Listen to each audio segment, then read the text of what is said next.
हिंदी साहित्य के इतिहास के इस दूसरे लेक्चर में आपका स्वागत है। पहले लेक्चर में मैंने हिंदी साहित्य के जो नामकरण है उस पर चर्चा की थी। क्या क्या पृष्ठभूमि रही हिंदी साहित्य के इतिहास की, सारी चीजों की चर्चा हो गई है। इस लेक्चर को देखने से पहले मेरा आपसे आग्रह है कि आप हमारे हिंदी साहित्य के इतिहास के पहले लेक्चर को जरूर देख लें, अन्यथा कड़ियों को मिलाने में आपको दिक्कत हो सकती है। ये हिंदी साहित्य का जो पहला लेक्चर है आपके डिस्क्रिप्शन बॉक्स में लिंक मिल जाएगा। इसके अलावा आई बटन में भी वो लिंक आपको दिख रहा होगा। तो आइए आज हम अपनी दूसरे लेक्चर की तरफ आगे बढ़ते हैं। सबसे पहले मैं बता दूं कि हिंदी साहित्य के इतिहास में हमने काल निर्धारण में आदिकाल, फिर भक्ति काल, फिर रीतिकाल, फिर आधुनिक काल को पहले लेक्चर में देखा था, जिसमें मैं एक एक काल को क्रमबद्ध रूप से लेकर चलूंगा। तो सबसे पहले आज आदिकाल के कुछ प्रमुख मुद्दों पर हम यहाँ चर्चा करते हैं। तो हिंदी साहित्य का जो प्रथम काल रहा वो आदिकाल रहा। आदिकाल, इसका नामकरण कैसे हुआ? क्या यकायक से आ गया? हिंदी की उत्पत्ति या हिंदी साहित्य का जो विकास है वो यकायक से हुआ या इसके पीछे की कुछ पृष्ठभूमि रही? तो इसे मैं आपको यहाँ पे विश्लेषणात्मक रूप से समझाने की कोशिश करता हूं। तो सबसे पहले हिंदी साहित्य का जो प्रथम काल आदिकाल है, इसकी मैं कुछ पृष्ठभूमि बता दूं। तो आप यहां देखिए, आदिकाल का जो समय निर्धारण है वो 1000 से 1400 यानी 1400 ईस्वी तक निर्धारण किया है आचार्य हजारी प्रसाद द्विवेदी जी ने। ये पहले लेक्चर में मैंने इसे बताया है, जरूर देखिए पहला लेक्चर। इसके अलावा 1050 से लगभग 1375 ईस्वी तक का काल निर्धारण आदिकाल का किया है आचार्य रामचंद्र शुक्ल जी ने।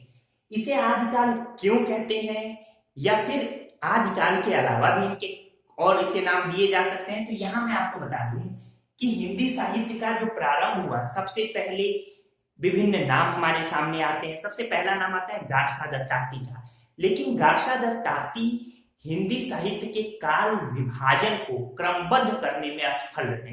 इसके बाद दूसरा नाम आता है शिव सिंह सेंगर का। शिव सिंह सेंगर के साथ भी गार्षा दत्तासी वाली समस्या हो गई। हिंदी साहित्य के काल विभाजन को सबसे पहले क्रमबद्ध रूप देने का जो श्रेय जाता है वो जॉर्ज ग्रियर्सन को जाता है। तो जॉर्ज ग्रियर्सन ने इसे चारण काल कहा। ये लगभग 683 ईस्वी का समय है। तो जॉर्ज ग्रियर्सन ने जो आदिकाल है यानी प्रारंभिक काल है हिंदी साहित्य का, उसे चारण काल कहा।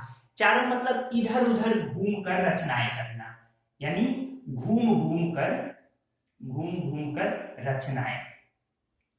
तो ये है चारण काल। लेकिन यहाँ समस्या ये हो गई कि जो ये 683 ईस्वी तक से लेकर लगभग 1300 ईस्वी तक इन्होंने, यानी 14वीं शताब्दी तक इन्होंने जो चारण काल इसे माना है, तो इसमें सभी कवि में अधिकांश कवि या रचनाकार ऐसे नहीं हुए जो घूम घूम कर रचनाएं किया करते थे। लगभग 1000 ईस्वी के बाद, या यूं कहिए कि उसके थोड़ा पहले से ये परिपाटी चल चुकी थी कि जो रचनाकार थे या कवि थे वो राजाओं की चटुकारिताओं में श्रृंगार रस प्रधान कविताएं किया करते थे। तो श्रृंगार रस प्रधान वो जो पद्य रचना किया करते थे, इसी के बीच में अब चूंकि 1000 ईस्वी के आसपास ही भारत पे तुर्कों का आक्रमण हुआ, 712 ईस्वी में उससे पहले ही भारत में अरबों का आक्रमण हो चुका था, यानी कहीं ना कहीं विदेशी आक्रांताओं जो कि मुस्लिम वर्ग थे उनका भारत में प्रवेश हो चुका था। तो ये जो कवि थे ये अपने राजाओं की वीरता को दर्शाने के लिए वीरतापूर्ण रचनाएं भी किया करते थे।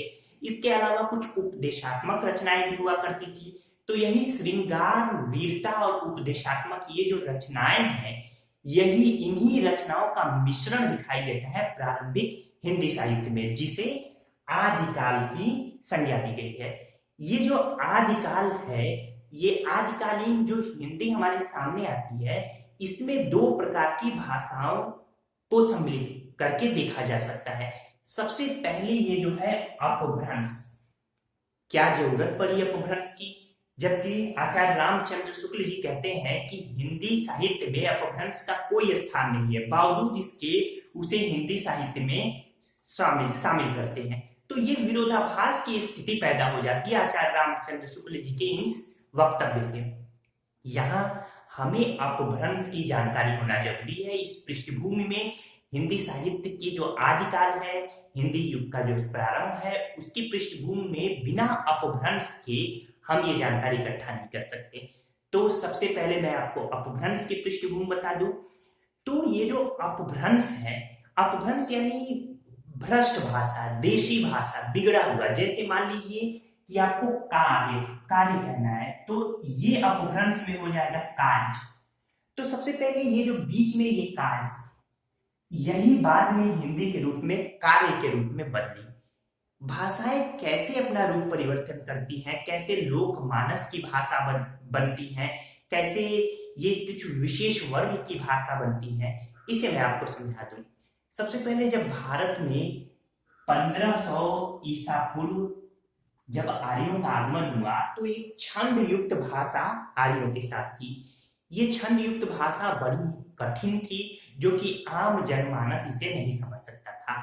इस छंद युक्त भाषाओं में जैसे ऋग्वेद आप देख सकते हैं, अन्य वेद देख सकते हैं, विभिन्न रचनाएं हुई, लेकिन ये विशेष वर्ग ही समझ सकता था जो इन भाषाओं के बारे में ज्ञान रखता हो। इसी छंद युक्त भाषा से संस्कृत का उदय हुआ। यही ये जो संस्कृत रही, जब समय बीतता है, जैसे कोई नई भाषा आए, 100, 200, 300, 400, 500 साल जब बीत जाते हैं, तो ये भाषा जनमानस की भाषा बन जाती है, क्योंकि जनमानस उसे समझने लगता है, उसे अपने तरीके से स्वीकार करता है, उसे ज्ञान के द्वारा उसे अंतःकरण में उकेर लेता है।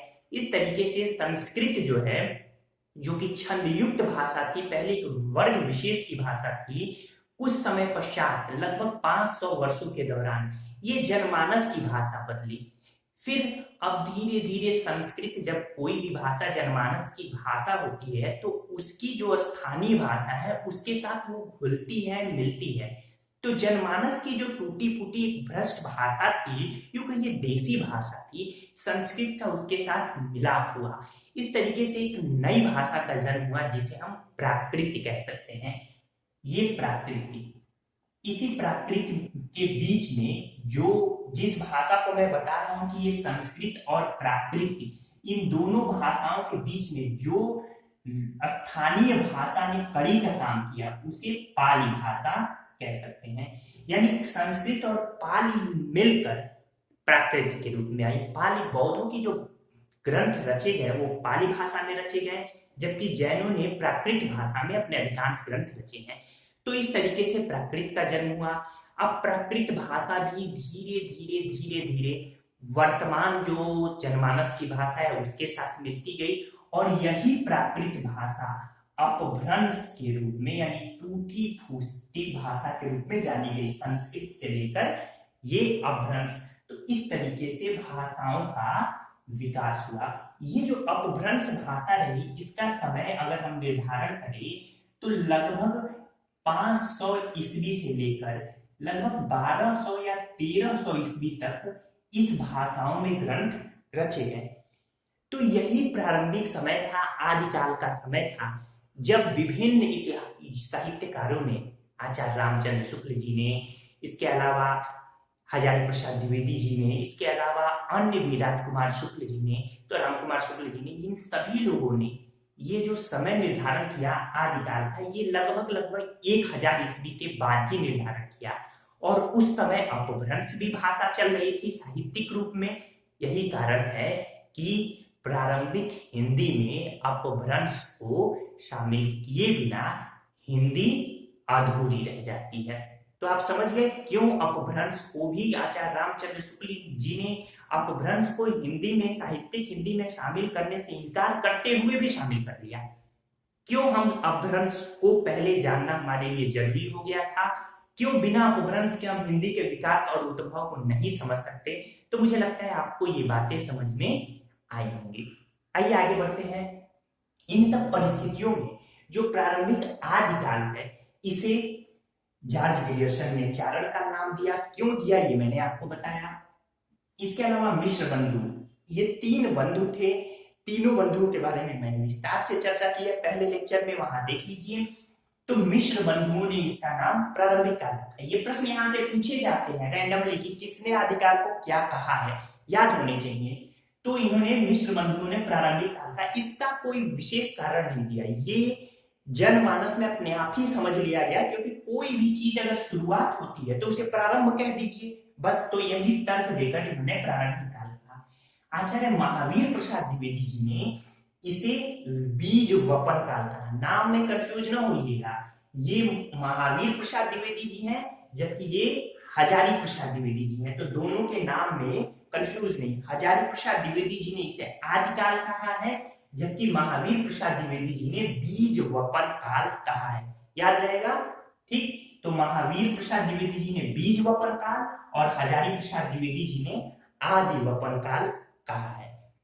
इसी तरीके से आचार्य रामचंद्र, बीज वपन के पीछे भी तर्क था कि अभी बीज अंकुरित हो रहे थे, वपन यानी प्रस्फुटित हो रहे थे, अभी शुरुआती दौर था, तो इसलिए इसे बीज वपन काल इन्होंने कहा है। इसके बाद से आचार्य रामचंद्र शुक्ल जी ने इसे वीर गाथा काल, वीर गाथा काल मैंने शुरू में ही बताया कि विदेशी आक्रांताओं का भारत में यूं कहिए उदय हो चुका था, आक्रमण हो रहा था। जो कवि थे अभी श्रृंगार रस और उपदेश से परिपूर्ण राजाओं के लिए कथाएं, चटुकारितापूर्ण रचनाएं किया करते थे, लेकिन अब इसी समय वीरतापूर्ण रचनाएं भी अपने राजाओं के लिए करने लगे। ये कवि बहुत ज्यादा बड़े बड़े स्तर पे वीरतापूर्ण रचनाएं होने लगी। यही कारण है कि आचार्य रामचंद्र शुक्ल जी ने इसे वीर गाथा काल की संज्ञा दी है। इसके बाद से पंडित राहुल सांकृत्यायन ने इसे सिद्ध सामंत काल कहा है। सिद्ध, अगर हम सिद्धों की बात करें तो सिद्ध जो है, सिद्ध साहित्य बौद्ध धर्म विशेषकर वज्रयान शाखा से संबंध रखता है, जिसके प्रणेता गोरखनाथ माने जाते हैं। तो गुरु गोरखनाथ वज्रयान शाखा के प्रणेता माने जाते हैं। यहाँ मच्छेंद्र नाथ जी का नाम लेना भी न्यायोचित होगा। तो इसी क्रम में ये जो सिद्ध साहित्य था, तो ये इसकी पूरी पृष्ठभूमि मैं अगले लेक्चर में बताऊंगा। फिलहाल क्योंकि लेक्चर लंबा ना हो जाए, एक क्रमबद्ध रूप से ही हम आगे बढ़े, इसलिए हम एक एक कड़ी सुलझाते हुए पढ़ेंगे।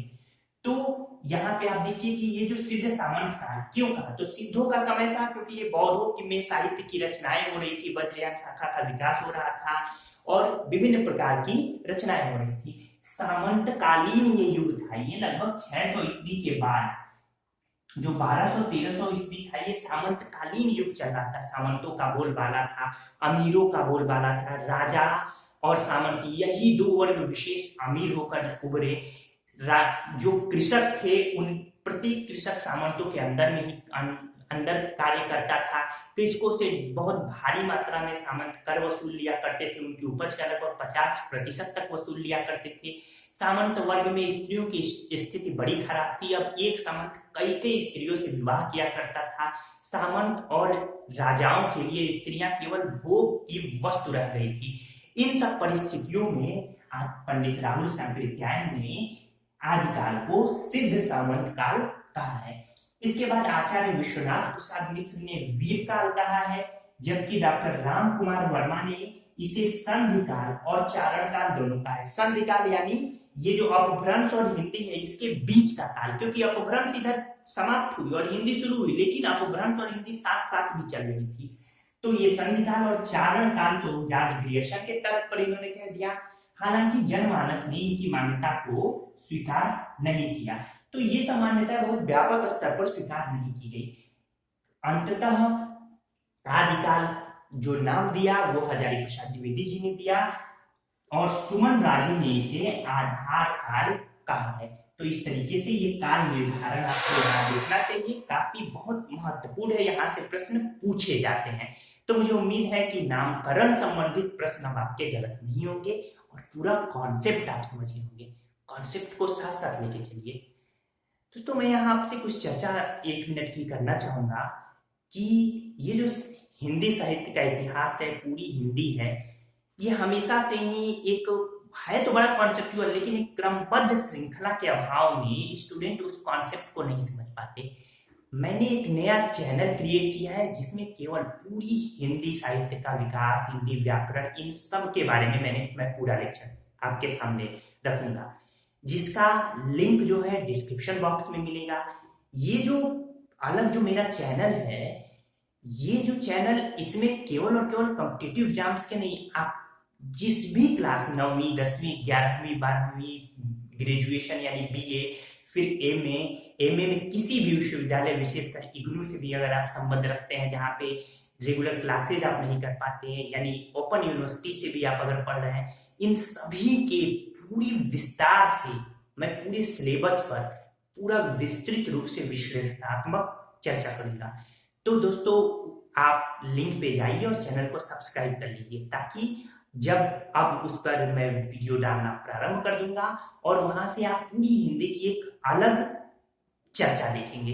तो ठीक है दोस्तों, उम्मीद है मुझे कि आप हमारे चैनल को, उस नए चैनल को सब्सक्राइब जरूर करेंगे। डिस्क्रिप्शन बॉक्स में उसका लिंक आपको मिल जाएगा। चलिए आइए देखते हैं। इसके बाद से अगला जो हमारे सामने एक कठिन, जिस तरीके से ये नामकरण हमारे लिए बड़ा कठिन जटिल प्रश्न था, उसी तरीके से प्रथम हिंदी कवि के नाम को ढूंढना भी हमारे लिए एक बड़ा ही मशक्कत वाला प्रश्न है। फिलहाल मैं कॉम्पिटिटिव एग्जाम से सामान्य रूप से मैं आपको एक प्रश्न बता दूं, अगर पूछे कि हिंदी के प्रथम कवि कौन माने जाते हैं, तो आप सरहपा, उन्हीं को सरहपाद भी कहा जाता है, आप इनका नाम ले सकते हैं, 9वीं शताब्दी के हैं सरहपा। ठीक, यहाँ आप देख सकते हैं सरहपा, ये सिद्ध कवि है। तो लेकिन इसके पीछे भी ढेर सारी पृष्ठभूमि रही। क्या वाकई में, वैसे तो जनमानस के आधार पर हम जो कॉम्पिटिटिव एग्जाम में पूछे हम सरहपा को मान सकते हैं, पर फिर भी नामकरण के पीछे विभिन्न, यानी प्रथम कवि कौन है, इसके पीछे विभिन्न मत हैं।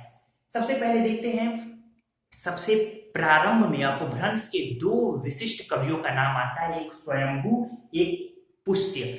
पुष्य को पुंड भी कहा गया है, पुष्य को पुष्पदंत भी कहा गया है। तो इस तरीके से स्वयंभू और पुष्पदंत, ये दोनों अपभ्रंश हिंदी के सबसे प्रारंभिक कवि माने जाते हैं। तो हिंदी के प्रथम कवि स्वयंभू, डॉक्टर राम कुमार वर्मा के अनुसार हिंदी के प्रथम कवि कौन थे? स्वयंभू थे।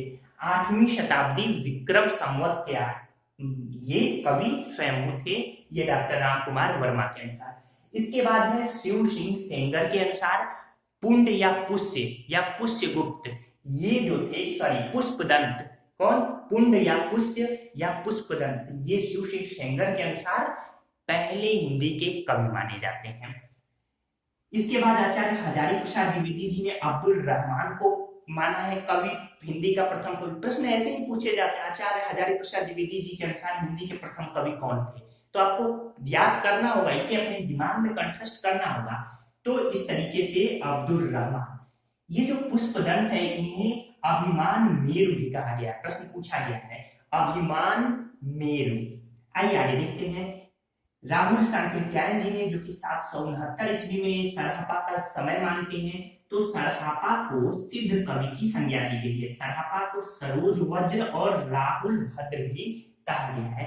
इसी तरीके से गणपति चंद्र गुप्त ने शालिभद्र सूरी इन्हें प्रथम कवि माना है, जिनका समय 1184 ईस्वी निर्धारित किया है।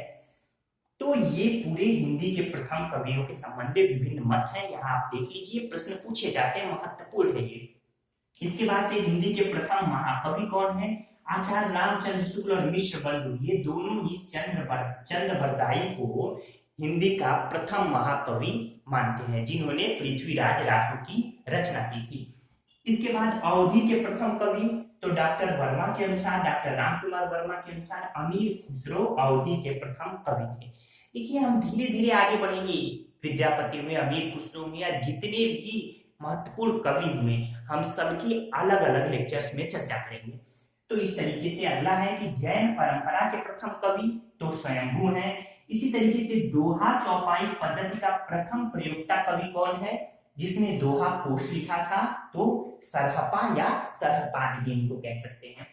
अगला है प्रश्न कि मिश्र बंधुओं के अनुसार ब्रज भाषा का सर्वप्रथम हिंदी कविता में प्रयोग किसने किया था? तो सारंगधर ने किया था, ऐसे लिखा जाता है, यह मैंने आपको समझने के लिए लिख दिया, सारंगधर ने इसे लिखा था, यानी ये कविता में प्रथम प्रयोग कराया था। तो ये भी महत्वपूर्ण है। फिर हिंदी साहित्य की प्रथम रचना कौन मानी जाती है? श्रावकाचार मानी जाती है। कौन? श्रावकाचार। हिंदी साहित्य की प्रथम रचना श्रावकाचार।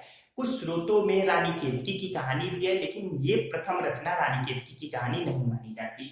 फिर चंद्रधर शर्मा गुलेरी ने अपभ्रंश को पुरानी हिंदी कहा है। ये पूछा जाता है पुरानी हिंदी किसने कहा है अपभ्रंश को, तो चंद्रधर शर्मा गुलेरी ने। जबकि आचार्य रामचंद्र शुक्ल जी ने अपभ्रंश को प्राकृत भाषा हिंदी की संज्ञा दी है, प्राकृत भाषा हिंदी कहा है।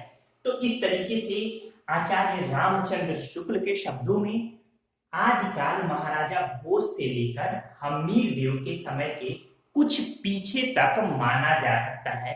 तो यहाँ पे ये जो समय है 1050 से 1375 ईस्वी तक आचार्य रामचंद्र शुक्ल जी ने आदिकाल को माना है। आदिकाल के समय निर्धारण में भी ढेर सारी समस्याएं आई।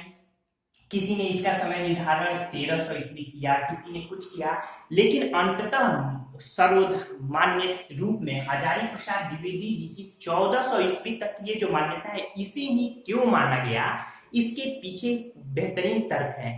तर्क ये है कि जो विद्यापति और अमीर खुसरो हैं इनकी रचनाएं प्रारंभिक यानी आदिकाली कवि की रचनाएं, भक्ति काल से जो आदिकाल के बाद भक्ति काल शुरू हुआ हम वैसे नहीं जोड़ सकते, क्योंकि श्रृंगार फिर वीरतापुर सभी तरह की विद्यापति और अमीर खुसरो ने रचनाएं की हैं। इसके अलावा मुकरियों वगैरह की रचनाएं भी की अमीर खुसरो ने, सबके बारे में डिटेल में बताऊंगा। तो ये कारण है क्योंकि अगर हम आचार्य रामचंद्र शुक्ल जी ने प्रारंभ में 1318 ईस्वी में आदिकाल का समापन माना, अगर हम इस अवधारणा पर ही चले तो हमें विद्यापति और अमीर खुसरो को फिर आदिकाल से निकालना होगा।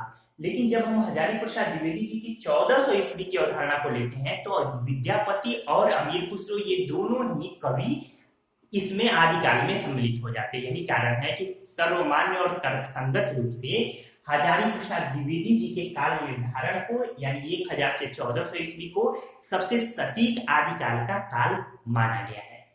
इसके बाद से देखिए आचार्य रामचंद्र शुक्ल जी स्टेटमेंट पूछा जाता है इसलिए मैंने इसे लिख दिया, आदिकाल महाराजा भोज से लेकर हम्मीर देव के समय के कुछ पीछे तक माना जा सकता है। फिर ये सारे आचार्य रामचंद्र शुक्ल जी के स्टेटमेंट है जो पूछे जाते हैं आदिकाल के संदर्भ में।